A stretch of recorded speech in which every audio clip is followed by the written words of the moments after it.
I told myself the empty chairs didn't matter. Baby showers are awkward by nature, past all optimism, forced games. A room full of people talking to your stomach like it can hear them better than you can. I floated through it politely, thanked everyone for coming. Folded tiny onesies and held them up like proof that something good was happening whether I felt ready or not. Still, I noticed which chairs stayed empty. My parents texted an hour before it started. So sorry, we're swamped with bills right now.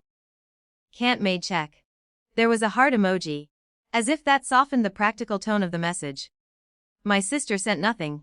I told myself adults have complicated lives.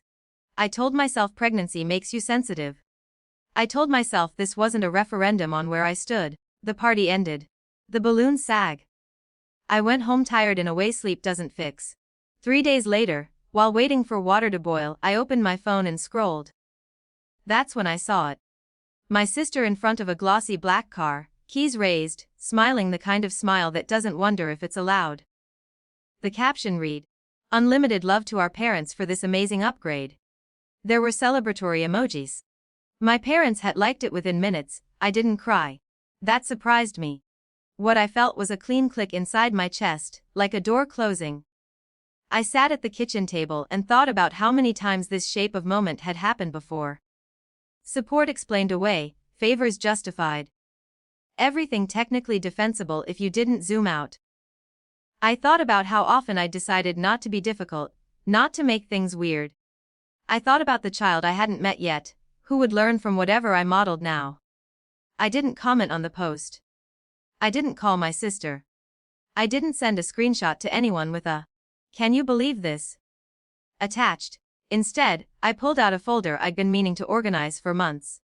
When I was planning for the baby, I'd met with a financial counselor offered through my workplace, mostly to talk about leave, insurance, the unromantic logistics that come with becoming responsible for someone else. In passing, I mentioned that my parents had always helped out, unevenly. Informally, the counselor had raised an eyebrow and said something I hadn't forgotten. Informal arrangements only feel generous until someone needs them to be fair. I made a call the next morning. Then another. I didn't frame it as a complaint. I asked questions. What happens when family support becomes lopsided and undocumented?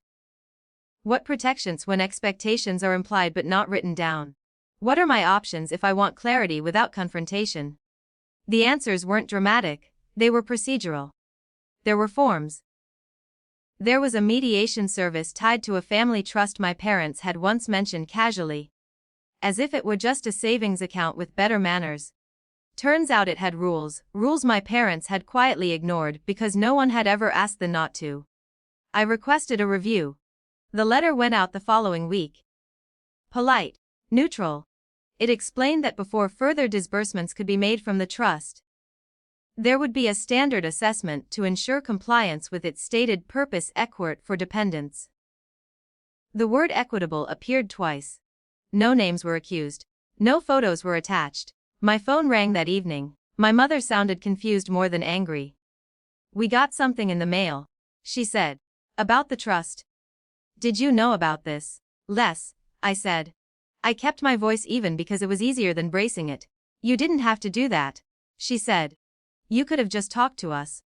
"I did," I said gently and waited for her to remember all the times she hadn't listened. There was a pause.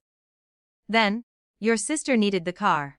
"I needed you at the shower," I said. Not accusing, just factual. "You said money was the reason you couldn't come." Another pause. This one longer. The review didn't freeze the trust or claw anything back. It did something quieter and more effective. It required documentation. Future gifts had to be reported. Disbursements had to be justified against need, not preference. The counselor explained it to my parents in a meeting I didn't attend. Because I didn't want to be the center of it. I wanted the system to speak. My sister stopped posting for a while. At the next family dinner, no one mentioned the car. My parents asked how I was feeling, carefully. Like the answer might break something. They offered to help with a crib.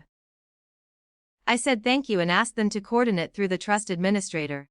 The room went still. Then my father nodded. "Of course," he said. "That makes sense." I didn't feel victorious. I felt tired and steadier than before. The ground wasn't tilting anymore, even if it wasn't level yet. Later, alone, I thought about how silence can be a habit disguised as kindness. How action doesn't have to be loud to be real. How the absence at my baby shower had hurt, but also clarified something I needed to see before my child arrived. Families don't reset overnight. Love doesn't become fair just because it's documented. But boundaries, once drawn, change how people step.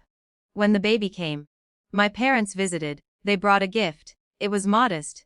It was recorded properly. My mother held the baby and cried a little. The way she always did when she sensed she'd almost lost something. I let her cry. I didn't post. I didn't pretend nothing had happened. I chose a form of love that could hold consequence, too.